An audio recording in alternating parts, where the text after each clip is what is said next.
लोक काय म्हणतील हे वाक्य पुसून ज्याने आपल्या पराक्रमाच्या गाथा लिहिल्या, अशा सूरवीर, पराक्रमी आणि धाडसी, सशक्त, सक्षम नारी शक्तीला माझा मानाचा मुजरा.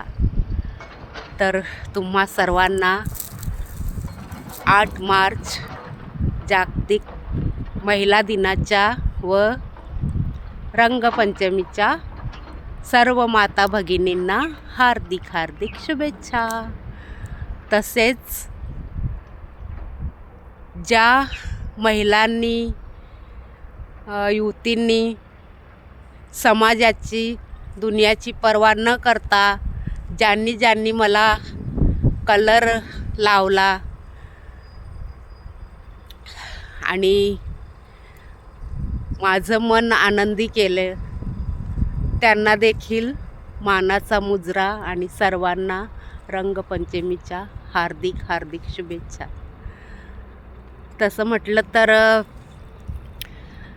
आमच्या समाजामध्ये पहिल्यापासून रंगपंचमी, धुलीवंदन काय ते कधी करतच नव्हते. मी तर आईला, आजीला कोणालाच पाहिलं नाही. परंतु जेव्हापासनं ही झाली प्रथा चालू, तेव्हापासनं बरेच लोकांनी असं म्हणजे प्रश्न विचारलेले, विधवा पण कलर खेळतात का?